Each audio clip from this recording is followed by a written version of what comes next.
gostaria de compartilhar rapidamente com os irmãos e irmãs um texto que está no livro de Marcos, capítulo 14. Um texto que em si tem toda a sua riqueza, tem todo o seu valor. Outras oportunidades já foram tidas por outros irmãos também de ler esta passagem. Mas é como nós estamos diante de um lugar onde quanto mais cavamos, mais riquezas nós vamos adquirindo, mais ouro vamos colhendo. E assim é o tocar a palavra do Senhor. A partir do versículo 3, então nós temos assim nas Escrituras Sagradas. Estando ele em Betânia, reclinado à mesa em casa de Simão leproso, veio uma mulher trazendo um vaso de alabastro com preciosíssimo perfume de nardo puro. E quebrando o alabastro, derramou o bálsamo sobre a cabeça de Jesus. Indignados-se alguns entre si, diziam: para que este desperdício de bálsamo? Porque este perfume poderia ser vendido por mais de 300 denários e dar-se aos pobres. E murmuravam contra ela. Mas Jesus disse: deixai-a, porque a molestais? Ela praticou boa ação para comigo. Porque os pobres sempre os tendes convosco, e quando quiserdes, podeis fazer-lhes bem, mas a mim nem sempre me tendes. Ela fez o que pôde, antecipou-se a ungir-me para a sepultura. Em verdade vos digo, onde for pregado em todo o mundo o Evangelho, será também contado o que ela fez para a memória sua. Amém. Amém. Nós estamos diante de um cenário tão precioso, tão rico. Nós temos a similaridade dos textos aqui, encontrando-os em Mateus e também no Evangelho de João. Nós temos um cenário completo quando nós lemos esses três evangelhos e colocamos essas porções uma ao lado da outra. Aí nós temos o quadro completo. E aqui nós temos aquela mulher que, com aquele vaso de alabastro, que dentro dele havia um preciosíssimo perfume, tendo esse gesto tão sublime, tão magnificente, que de fato perturbou o coração de todos aqueles que ali se encontravam. Ela o quebrou e Jesus já estava sentado à mesa, e ela derramou todo aquele perfume sobre a cabeça do Senhor Jesus. E como aqui nós observamos pela leitura, isso trouxe uma indignação muito grande em todos aqueles que estavam naquele ambiente, naquela oportunidade. Se nós olharmos, por exemplo, nós não precisamos nesse instante consultar as Escrituras, mas no Evangelho de João 12, do versículo 4 em diante, nós vamos ter a menção da presença de Judas neste momento aqui. E a palavra do Senhor nos diz algo muito interessante, que Judas, indignado no seu coração, o que ele fez? Ele se alarmou e disse o seguinte: este perfume poderia ter sido vendido por mais de 300 denários, como aqui nós temos visto nesse registro. E o montante arrecadado nós poderíamos distribuir aos pobres. Mas se nós olharmos também a passagem de Mateus capítulo 26, onde está o relato desta passagem, nós temos lá que não somente Judas, mas os discípulos, todos os discípulos tiveram o mesmo sentimento de indignação mediante aquela atitude daquela mulher, quando ela quebrou aquele vaso de alabastro e derramou sobre a cabeça de Jesus todo aquele perfume precioso. Então este é o quadro que nós temos. Quando nós pensamos no que Judas fez, nós vamos entender que Judas, em nenhum momento, em toda a sua experiência de caminhada com o Senhor Jesus, ele nunca chamou Jesus de Senhor. Nunca. Ele sempre se dirigiu a Jesus como mestre.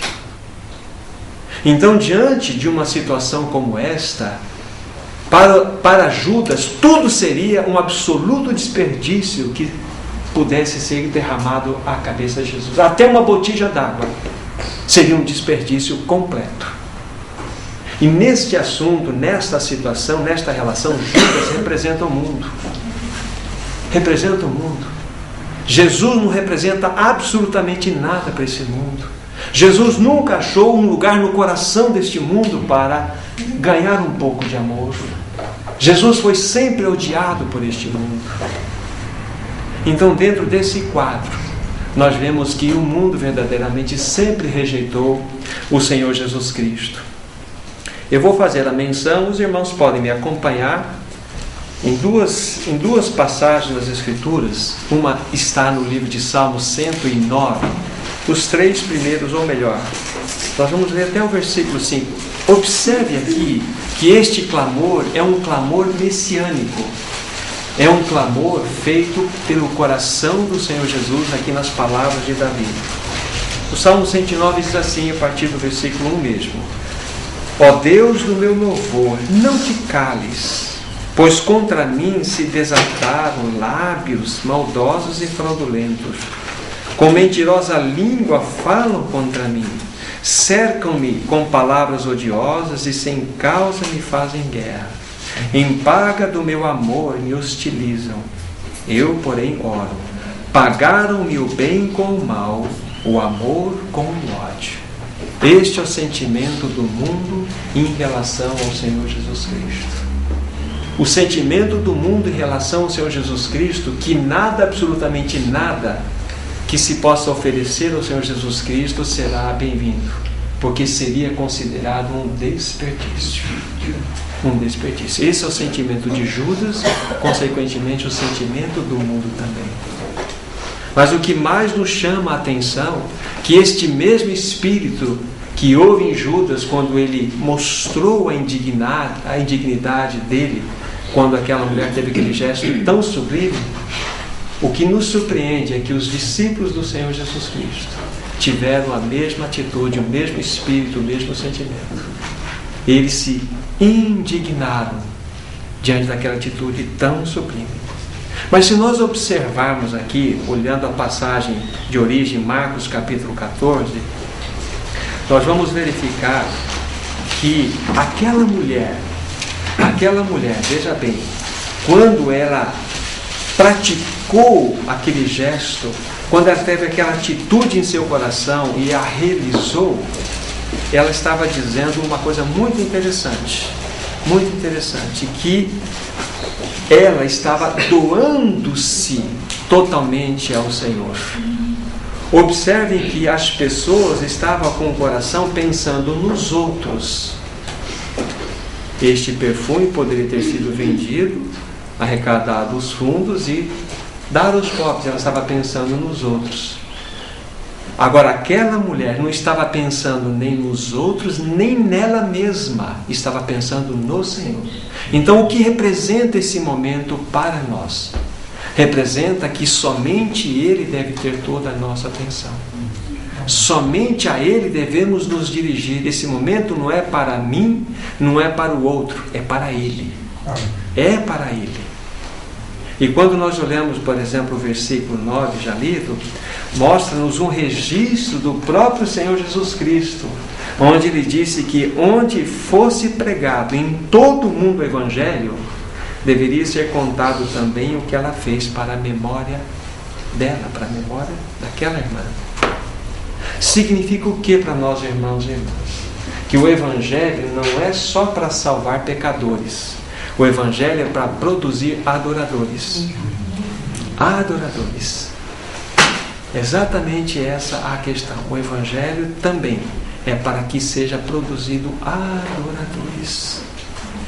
E o Senhor nos deu esse tão rico momento, esta rica oportunidade para estarmos diante da sua mesa, para expressarmos a Ele toda a nossa adoração, todo o nosso reconhecimento, dar a Ele toda a gratidão, simplesmente a Ele.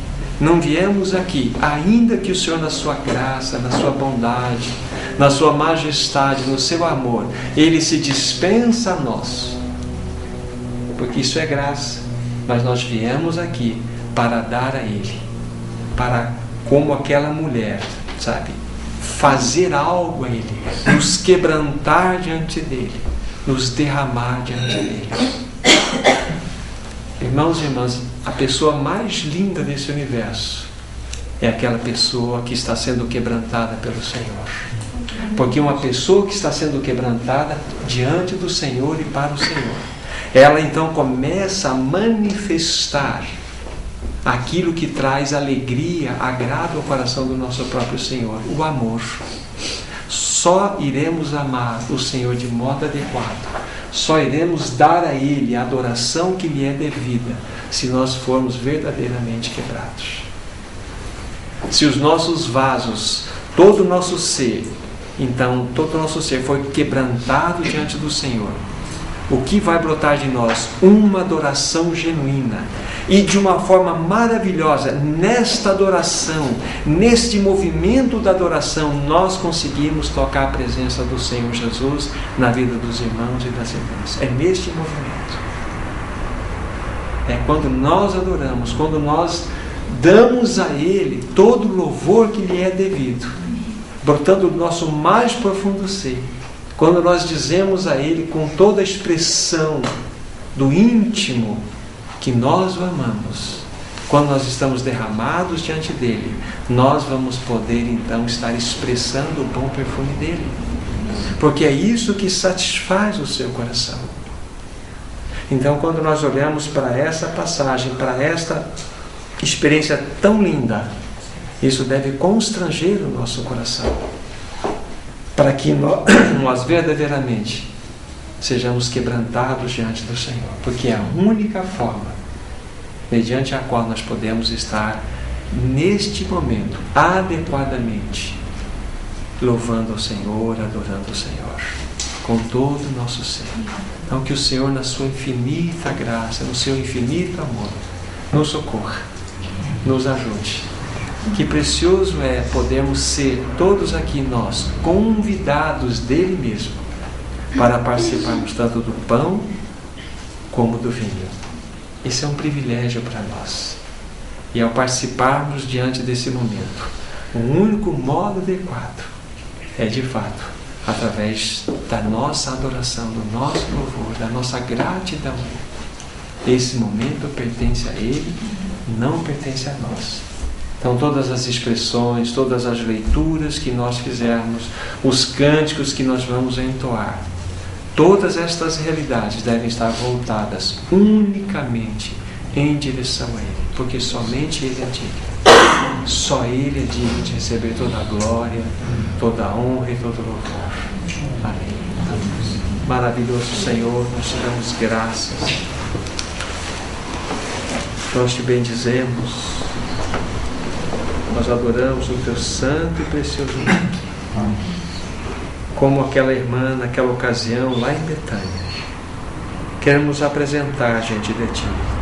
Queremos quebrar os nossos vasos, fazer o que ela fez, para que sobre tua cabeça seja derramado todo unguento, todo nardo puro, para que a nossa adoração, o nosso amor possa tocar o teu coração.